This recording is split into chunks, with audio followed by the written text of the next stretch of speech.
जलगांव महाराष्ट्र का वो कोना जहां 300 से ज्यादा लड़कियों के सपने सेक्स रैकेट की आग में जला दिए गए। किसी ने देखा नहीं, किसी ने सुना नहीं और ना ही किसी ने रोका। जब रोशनी पड़ी तो सबूत भी जला दिए गए। ये केस सिर्फ एक सेक्स स्कैंडल नहीं है, ये केस है करप्शन, साइलेंस और इस सिस्टम के संघर्ष का, जहां 300 से ज्यादा लड़कियों का जस्टिस पॉलिटिकल प्रेशर की वजह से दबा दिया गया। ये डॉक्यूमेंट्री है उन आवाजों के लिए जो कभी सुनाई ही नहीं गई या फिर रिकॉर्ड करके मिटा दी गई। नमस्कार दोस्तों, ये कहानी एक आम मिडिल क्लास परिवार की। बचपन में पायल वो बच्ची थी जिसे घर मोहल्ले में एक आइडल डॉटर माना जाता था। बचपन से ही पायल पढ़ाई में होशियार, संस्कारी और अपने माँ बाप की लाडली थी। बचपन से ही उसका एक सपना था आईएएस ऑफिसर बनने का और इसी जुनून के साथ वो अपना 10th कंप्लीट करती है। बाहर उसके पापा दिन भर मजूरी करके उसके कॉलेज के लिए पैसे इकट्ठा करते हैं। अपने पापा का संघर्ष देखते हुए दिन ब दिन उसका जुनून बढ़ते ही जाता है। लेकिन एक दिन कॉलेज से लौटते समय कुछ ऐसा होता है जिससे उसका जुनून, उसके सपने और उसकी सारी खुशियाँ सब कुछ बर्बाद हो जाती है। और फिर एक दिन ऐसा आता है जब पायल दिल से हार मान लेती है और आत्महत्या कर लेती है। ये कहानी एक सच्ची घटना पर आधारित है, लेकिन मैंने उसका नाम बदलकर पायल कर दिया है उसकी प्राइवेसी प्रोटेक्ट करने के लिए। लेकिन बात यह है कि यह कहानी सिर्फ पायल अकेली की नहीं है। ये कहानी है एक ऐसे शहर की जहाँ 1 साल नहीं, 2 साल नहीं, कई सालों तक रेप, ब्लैकमेल और एक्सप्लोटेशन चलता रहा और हम सब चुप थे। ये कहानी है जलगांव की, जहाँ 300 से ज्यादा लड़कियों के सपने, जिस्म और जिंदगियां सेक्स रैकेट की आग में जला दी गई और हम सब चुप थे। यह डॉक्यूमेंट्री है उन आवाजों के लिए जो कभी सुनाई ही नहीं गई। यह है डॉक्यूमेंट्री उन लड़कियों के लिए जिन्हें अपने इंसाफ से ज्यादा बदनाम होने का डर था, और यह है आपके लिए जिसे सिस्टम का असली चेहरा देखना है। तो चलिए इस वीडियो के माध्यम से इस केस को अच्छे से समझते हैं।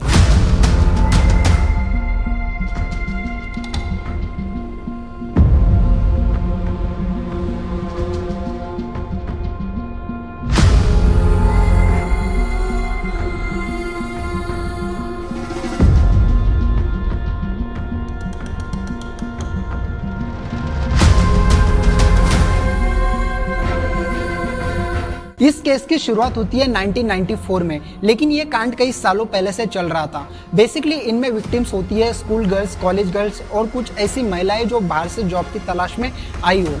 इनमें अक्यूज होते थे वहाँ के लोकल बिजनेसमैन, पॉलिटिशियंस के बच्चे या फिर बड़े नेटवर्क वाले लोगों के कुछ चाटुकार लोग। ये लोग लड़कियों को 2 से 3 तरीकों से फंसाते थे।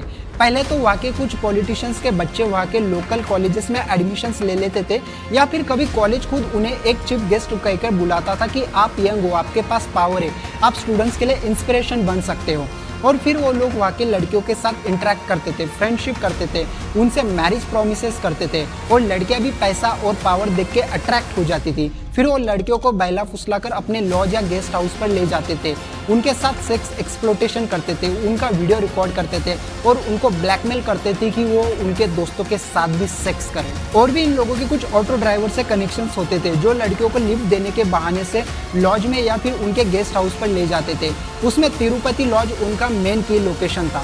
वो लड़कियों को जबरदस्ती ले जाते थे, पहले उनको ड्रग्स देते थे और फिर उनको बेशुद्ध करके उनके साथ सेक्स करते थे, उनका वीडियो रिकॉर्ड करते थे, उनकी नंगी फोटो शूट करते थे और बाद में लड़कियों को उसी के थ्रू ब्लैकमेल करते थे। इसमें एक म्युनिसिपल काउंसिलर और एक्स एमएलए का बेटा तक इस सेक्स रैकेट का अक्यूज था।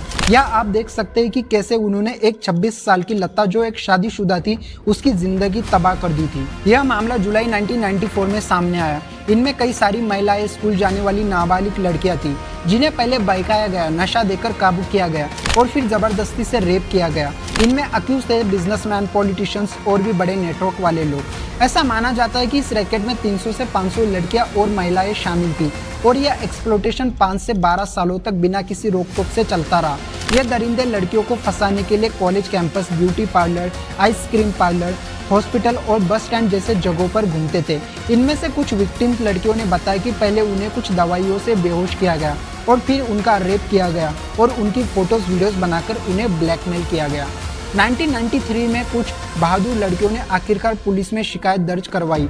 जलगांव और पास के भुसावल में 20 केस दर्ज किए गए, जिनमें 12 रेप केस थे और बाकी सेक्स एक्सप्लोटेशन।